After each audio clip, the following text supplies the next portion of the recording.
Emiliano Martinez, un des gardiens les plus décisifs, au moins en sélection nationale dans les récentes années. Je vous avais déjà envoyé en pré-entrevue un peu son profil, puis une petite vidéo de ce qu'il faisait pour le public. Puis pour introduire la question, je vais résumer un peu lui, c'est quoi, on va dire, c'est qu'est-ce qui le démarque? C'est un gardien qui est surtout connu pour son jeu psychologique, son jeu mental. Fait, mettons, dans les séances de penalty, quand c'est vraiment plus mental que physique, parce qu'un penalty, tout le monde est capable de tirer ça. Mais vraiment, le stress de tirer le penalty, c'est la chose qui va le plus être difficile pour un athlète. Ben lui, ce qu'il fait, il fait des danses, il parle aux athlètes pendant qu'ils sont sur le bord de tirer.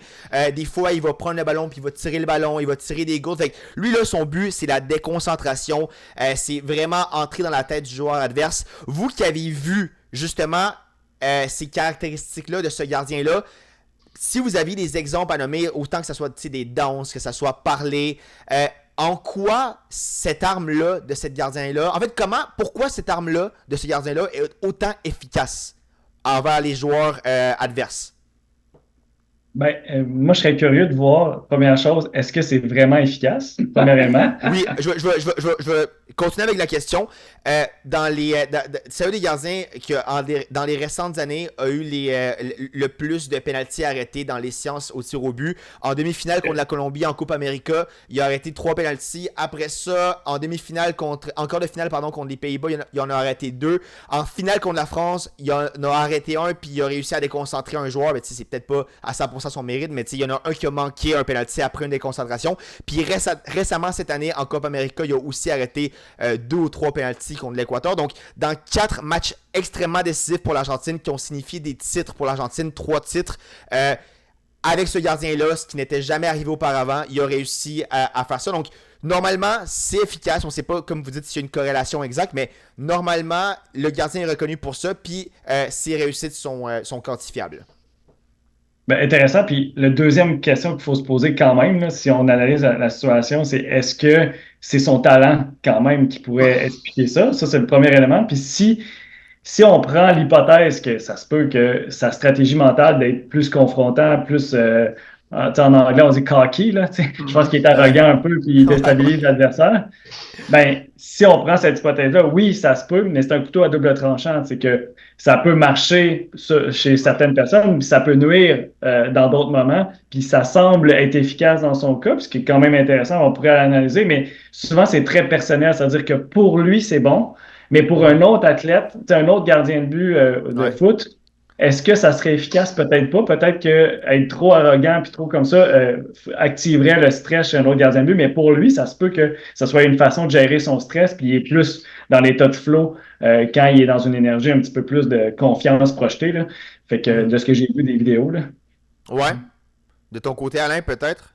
Ben, en fait, moi, je vais me faire l'avocat du diable parce Ok. que, tu sais, c'est- si j'étais, mettons, préparateur mental de l'équipe qui affronte ce gardien de but-là, ben, je me Ouais. dis, il y a des routines. C'est-à-dire que moi, si je suis quelqu'un qui va jouer contre ce gardien de but-là, puis je le connais Mhm. et que je sais qu'il va faire ça, ben, je vais me préparer une routine pour, t'as bien beau me faire toutes les singeries que tu voudras, t'as bien beau me Mhm. dire ce que tu veux, ça reste juste tu vas créer en moi des pensées et c'est tout.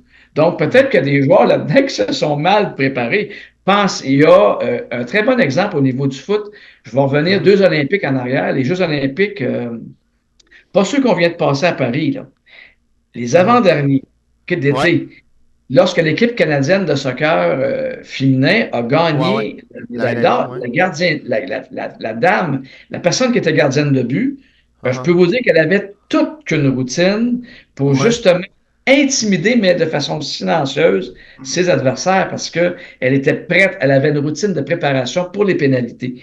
Donc, Mhm. comme Jean-Michel dit, oui, si c'est en adéquation avec ce que lui vit, tant mieux, mais peut-être qu'il y a une faille qui a été décelée auprès des joueurs. Est-ce qu'eux ont créé des routines pour dire, Regarde, t'as bien beau vouloir rentrer dans ma tête, mais tu rentreras pas dans ma tête. Mais je te pose la question, Alain, selon ce que tu me décris, pour toi, ça a de l'air assez facile de préparer, on va dire, les tireurs de penalty à affronter la routine de ce gardien-là qui va tenter de déconcentrer. Donc, si je comprends bien, selon toi, tu penses que la raison pour laquelle, on va dire, c'est la technique du gardien de déconcentrer les joueurs a marché plus qu'une fois, c'est parce que les joueurs, les tireurs de penalty n'ont pas été assez préparés pour ça? Selon moi, oui. Moi aussi. OK. Puis justement, là, si je pense que l'équipe de France ou l'équipe colombienne vont vous engager, là. Mais mettons, là, ça s'en vient. C'est recevoir d'appel dans pas long. J'ai pas le temps. J'ai pas le temps. Pas le temps pour ça, ok. Mais mettons, là, vous avez justement préparé une dizaine de joueurs à tirer des pénaltys contre ce gardien-là. Ce serait quoi les conseils que vous leur diriez pour affronter Emiliano Martinez? Donc, ça serait quoi, on va dire, les instructions à donner pour se préparer contre ce gardien-là? Contre un gardien qui aime ça jouer dans la tête? Ben, juste nuancer, là, évidemment, notre réponse est toujours plate, là, ça dépend de l'athlète, mais mettons qu'on prend un athlète qui est quand même assez nerveux, qui est intense, puis qui est nerveux, il arrive là, puis là, le gardien de but il est dans l'intimidation comme ça. Ben, nous, notre défi, en tout cas en tant que psychologue ou préparateur mental, c'est de descendre la pression. Puis en général, l'autre n'est pas supposé d'avoir autant d'impact sur toi. Si c'est le cas, ben, il faut trouver des stratégies. Fait que, souvent, on va trouver des stratégies pour descendre la pression. Puis là, ça peut être un exemple que je donne souvent, là, surtout dans les sports ou que le basket ou le soccer, c'est que des fois, le stress fait monter la pression vers le haut. Puis des fois, j'essaie de trouver des stratégies pour descendre la pression vers les pieds. C'est cool parce que dans le soccer, dans le foot, c'est dans les pieds que ça se passe. La pression. Okay. Fait que quand on est stressé souvent ou en colère, la pression monte vers le haut. Fait que je trouve des stratégies pour descendre la pression vers le bas.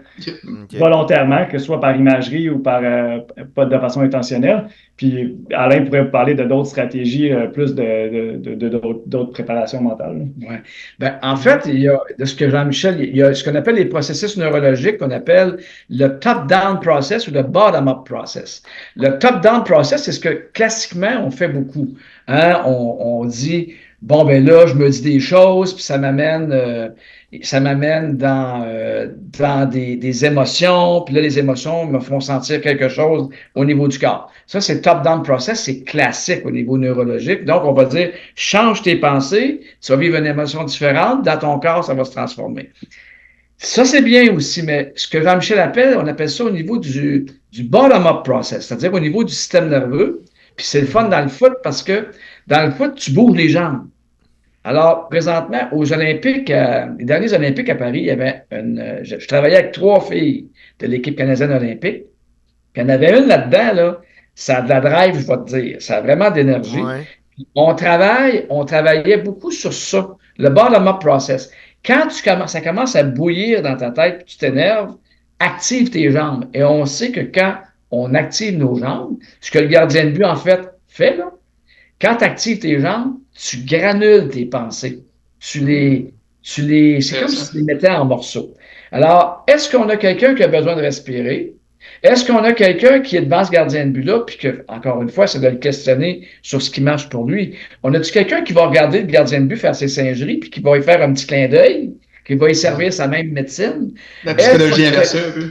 Est-ce qu'il va juste respirer, donc expirer par le ventre pour se calmer, ou quand on parle de pression, une chose importante, quand Michel parlait de pression, moi, des fois, ce que je vais arriver, je vais dire à la personne, mais pourquoi tu veux arrêter d'être sous pression? Pourquoi tu veux arrêter d'être stressé? Pourquoi tu veux arrêter d'être anxieux? Demande la pression. Demande le stress en disant que tu aimes la pression, que tu en veux. Imagine-toi que tu as le gars devant la personne, le gars ou la fille, qui est devant ce gardien de but-là, puis là, qui commence à sentir la pression, puis qui dit « Yes, j'aime ça de la pression.